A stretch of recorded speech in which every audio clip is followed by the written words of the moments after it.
Red flag clients that I have experienced as a social media manager. And disclaimer, this is all based on my experience. Kaya kung may na-experience kayong red flag client, mag-create kayo ng sarili nyong YouTube, charis. I mean, let me know in the comment section. Maybe parehas tayo ng na-experience or para aware din yung ibang mga future social media manager na may ganito palang kind of client here in this industry. So first, red flag for me, only revision. I have this client na once na nasend ko na sa kanya yung content, sasabihin niya lang, I don't like it. Pero hindi niya sinasabi the exact content or the exact element kung ano yung i-revise natin doon. So, since hindi niya sinabi, even though you ask for it, ang sasabihin niya lang is, I don't know, it's just that I don't like it. So, you need to definitely change the whole content and create another one. Sobrang nakakainis siya and that's literally what's happening and may ganang client. And another is yung magpaparevise siya pero hindi niya sasabihin kung alin yung i-revise ng isang bagsakan. So for example, nagpa-revise na siya ng content na, Shara, can we change this text? And once na na-change mo na, na-send mo na sa kanya, ay sorry, can we change the other one? Ganito, ganyan, change natin to. And once na-send mo na at na-revise mo na din, sasabihin, can we change this audio? Blah, blah, blah. I don't like it. Blah, blah, blah, blah. Papa-revise siya ng papa-revise up until maging satisfied siya na hanggang nakasampung revise na kayo at hindi niya sinabi yon at pwede naman niya sabihin in the first place. So, let me know, may ganun ba kayong client? Drop in the comment section. Pinaka-hate ko ton, pinaka-worst client that I have experienced sa 2 years ko sa social media. Yung client na they don't know their business goals.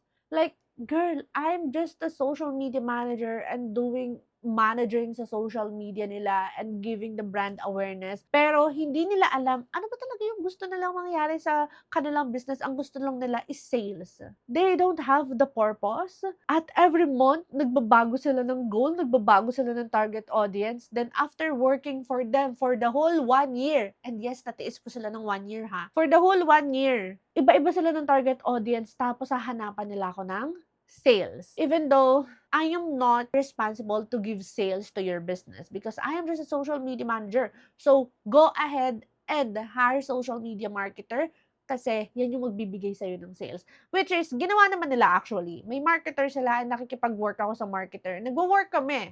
But again, ako pa din yung hinahanapan niya ng sales. Eh, syempre, sa social media manager, kapag nagbago yung target audience mo, nagbago na naman yung goal mo, mag-start ulit tayo from zero because I am aligning all of the content dun sa goal mo, dun sa target audience mo. Tapos hahanapan nila ako ng sale after 1 month and after changing different social media goals at saka social media target audience. That's the worst. Ito, another worst client and super, super red flag is, I want sales but I don't want to show my face. Those clients who are not providing you the footage na sinabi nila during the discovery call, I will try my best to provide the footage. Pero, after working with them almost 1 year, they did not provide the footage. Naging kwento na lang talaga. May client na gano'n and it's worst because as someone, paano ka makakapag-create ng content if they don't provide the footage? Paano ka makakapag-give ng sales sa kanila? Even though you are responsible to give them the sales, pero hindi sila nagpapakita ng mukha. Ikaw ba, kapag hindi mo nakita yung mukha ko, mag-avail ka ba ng coaching session sa akin?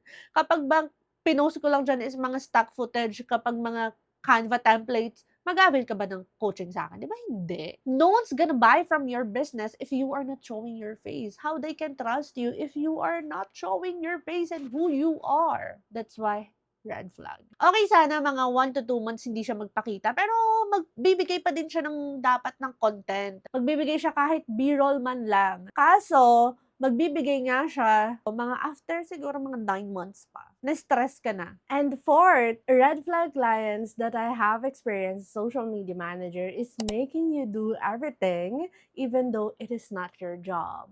Like, naging VA ka na, SMM ka, tapos ginawa ka ng VA. Kasi, may ganyan talaga. That's why, guys, I want you to be knowledgeable what your role is. If you're a social media manager, stick to that. I know you can do more, pero make sure that you are getting paid dun sa simple things na yun, especially if it is not a role ni SMM. So for example, sa SMM, social media management lang talaga siya. So taga-create ka lang ng content, blah blah blah, strategy and everything. Pero if the client wants you to create email marketing, newsletter, make sure na mag-charge ka ng panibago doon. And yes, let's say you are getting paid hourly kasi syempre kapag madami kang oras na tatrabahuhin sa kanila is mas maganda, mas madami kang marireceive na payment. Pero again, hindi dapat ikaw gagawa ng mga newsletter as a social media manager. Iba yung rate nun sa rate ni SMM. So, make sure you do that, make sure you know that, and set boundaries. Okay? And again, social media manager, hindi dapat siya hourly rate ha. And I have a video for that. Feel free to watch it para alam mo kung paano i-offer si packages, not the hourly rate. Always lugi ka. Kahit $15 per hour man yan, lugi ka pa din. And alam nyo ba, sobrang dami pang red flag clients that I can share with you. But if you're interested with this kind of content, let me know in the comment section for part 2. And I will see you on my next video.